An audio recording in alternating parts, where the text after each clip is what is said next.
welcome to another Toronto After Dark Film Festival video review. This is a film that was, it was listed as a horror film in the program. It was, sold as kind of a horror film, and even IMDb lists horror in it. But after watching the film, I'm not gonna put it in the horror category. I'm a pretty open when it comes to that, but when it comes to this film, I'm going to call it mostly a romantic comedy, a romantic black comedy. We'll go that route.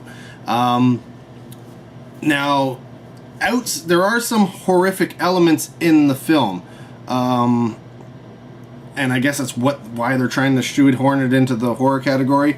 There are some, random, just out of nowhere visuals that come up, and they're kind of creepy sometimes, kind of, because they are out of nowhere.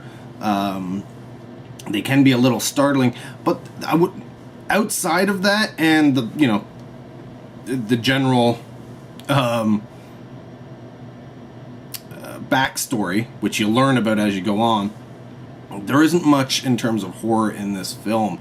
And honestly, you could cut out those little blurbs, those little jump sequences where it's weird imagery completely, and it wouldn't change the film whatsoever. The film is Trash Fire, a story of essentially a dysfunctional young couple who get pregnant and decide to go visit the boyfriend's relatives, and quirky things happen from that point. Quirky things happen through the entire film, actually. The film is written and directed by Richard Bates Jr., who has quite I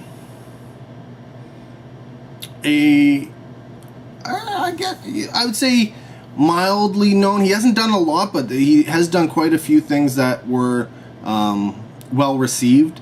One of them played Toronto After Dark previously, and that was Suburban Gothic. I might actually have that somewhere around here, and his first film was Excision, which is, I think, the film that kind of got him some kind of notoriety, right? Now, both of those films, again, had really weird stuff going on, but they were more entrenched in the horror genre. Trash Fire, on the other hand, like I said, it's a romantic black comedy with some surreal, kind of horrific imagery thrown in here and there. But it's not very often, and it's not needed. The young couple, he is played by the one and only Adrian Grenier, who is, the man from Entourage. So, I mean, if you watch Entourage, you know exactly who that is. If you don't watch Entourage, he's the guy you see on the posters. Or, in the commercials and everything. It's his Entourage, I guess. I've never watched the show. And she is played by Angela Tremblay, who has been in quite a few things, a lot of short films and such, odd television episodes, but you may know her as Tina from The Final Girls, and she actually had a small little part in Halloween 2 as well. So, I mean, she's got that going for her, right? And that's the remake Halloween 2, not the from 2000s. She was in that, but yeah, I didn't recognize her from anything. I still haven't seen The Final Girls, and that's the reason why. But yeah, so they're not the best couple. She's a little bit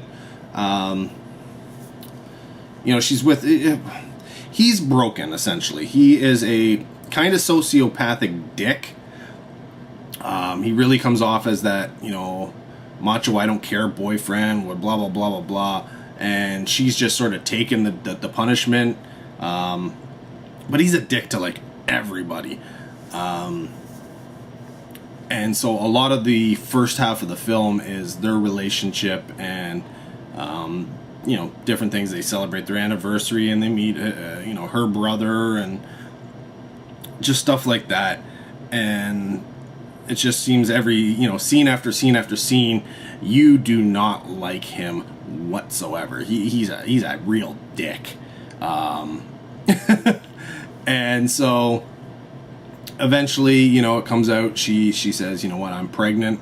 And of course he doesn't take that so well. He's still a dick. Then he goes, you know what, no, I want to have this baby, blah, blah, blah. And so she's like, oh, well, you know, if we're going to have this baby, if we're going to, you know, make a go of this, I want to meet your family. Well, enter in the backstory. So he's like, I don't think you want to meet my family. I don't even want to see my family again, type thing. You know, you start learning the backstory. And so they do decide to go meet his family, which consists of his grandmother and his sister. His sister was burned, all, you know, I don't know what they said, 3rd degree, 4th degree, some degree burned, like she was just scarred for life, burns all over her body when they were younger. And essentially he left home, and this is the first time coming back, and grandma is, well, she's essentially as much of a dick as he is. And she is played by the wonderful, I love her as an actor, Fiona Flanagan, who has been, I mean, I think she's like almost 10 years older than my mom. She's got that, you know, grandma look to her, but she has been, you know, doing acting since like the 60s. And she's been in, like, everything. She's been in, you know, little bits and parts and everything from the Star Trek series to what else, like Beauty and the Beast, some recurring roles in, like, Murder, She Wrote, all sorts of stuff. But I mean, she does movies as well, like Tears of the Sun and Transamerica, Yes Man, like, oh, what else? There was the others, and Four Brothers, and all sorts, like, tons and tons and tons of stuff. People may know her, you know, mostly from Lost recently. She was Eloise Hawking, or if you're like me and you watch Defiance, you know her as Nikki. That's where I recognize her most recently from. But she plays the grandma, and she is, like I said, she's also a dick, but she's he's the opposite. It's a yin and yang type thing. They're both dicks. That's the joining factor between these two, you know, two characters. But he's that, you know, narcissistic, sociopathic kind of I don't care dick, and she's a well-kept, well-mannered, you know, God worshipping biatch of sorts, right? She is someone who, it is her way or the highway, you know, mind your manners and stuff like that. And some of the things, you know, are well-intentioned, but other ones are just like, you know, like, it's you know, old school, you know, yes, you're having a baby, but you're not married, so you have to sleep in, you know, separate rooms type thing. Not a problem, right? But then, you know, it comes around and she'll call, you know, oh, this is your whore, this is your your thing, and at the same time she'll be like, oh, you know what, you know, your salad fork goes on the left, or, you know, tuck in your shirt, all this kind of stuff. And it's I absolutely loved her character. It was so, she's played it so well. It was just that mix of that loving kind of granny character with this hard-nosed old set in your ways type thing, but at the same time you're not afraid to hurt people's feelings or yeah, I don't know. It was just the character. I just loved the way it was written in the film, and I love the way she played it. Adrian's character was a dick, and I didn't care much for him because he's a dick.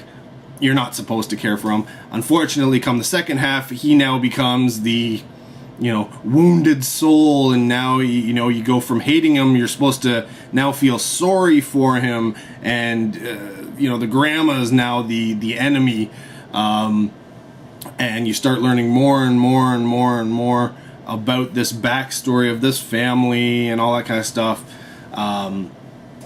which was okay. I mean, it's a good story. I enjoyed watching the story, and outside of this, like, I will call it this. I will call them stupid,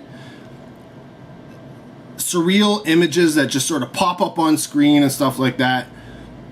Outside of that, it's a really, good story where you laugh quite a bit because of what's going on and what people are saying, and it really is a dark black comedy.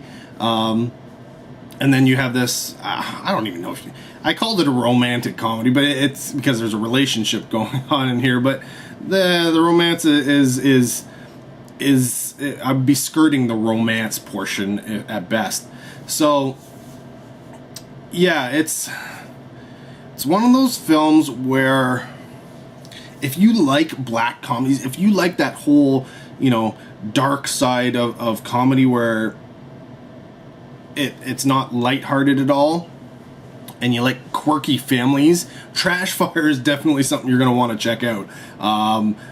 Like, the performances are quite well done, and it honestly, if it not for the decisions that the writer director Richard Bates made regarding the horror aspects of the film, it would I think it would have played a lot better, because they were not necessary, they were not needed, they didn't add anything to the film, and yeah, could have done without them. The burnt sister, I'm guessing that's supposed to be a horrific element to the film, but again, it's a young girl who was burned and scarred for life. So how do you feel scared about this when it's not played up as scary actually in the film? It's played up as, I mean, she's a little creepy because of circumstances, but it doesn't come across as really scary. It just comes across as sad, I guess you would say. You feel bad for her, and the situation that she's been left in, because she's been with Grandma the entire time, and Grandma's crazy. So yeah, I don't know. It's there is this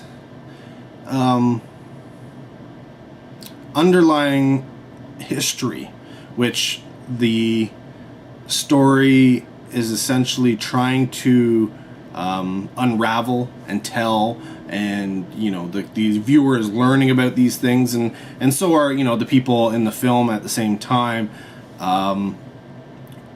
which that, if it was a movie about that more, it would have some horrific elements, but honestly, it just plays off as a dick boyfriend bringing his girlfriend to meet his crazy grandma and his unfortunately burned sister, and it's more like a series of unfortunate events leading to a bunch of broken individuals. So it is that everybody has their own problems. There's a lot of psychological problems with these people, and yes, they do. There is some moments of seeing therapy at the beginning of the film, which is just led to comedic moments. But yeah, I don't know where, you know, I can't give this a horror. I cannot in my right mind. I tried and I looked at it and was like, ugh. The horror aspects are played up like black comedy, not horror, outside of stupid surreal images that pop up every now and then, which aren't needed.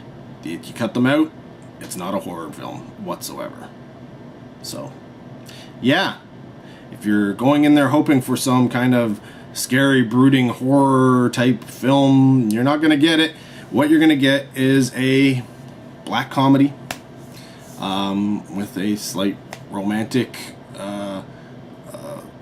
underlying tone to it, and some random horrific elements thrown in because well, that's what the writer-director is known for. He's known for that kind of crazy stuff. So what would I rate Trash? Trashfire to me, I think, was a I don't know. It was about, I'd say, a 2.5 roughly. Yeah, 2.5. I enjoyed it, but I didn't think it was anything spectacular. But like I said, if you're into black comedies, if that's your thing, and there aren't enough black comedies out there, there just aren't. And I'm, you know, this I think will please you. I think this will please you very much. You may still find those horrific imagery scenes a little off, but I think all in all, the film as a whole will push all the right buttons for you. I think general populace, when you're looking at this film, will find that it is those horrific elements that will probably throw you off if the you know, characters themselves don't. Hopefully you end up with the same thing as me, and you just disregard those stupid horrific elements and you enjoy the quirkiness of the film and the characters, and can come away getting some good laughs, because there are quite a few good laughs in this film.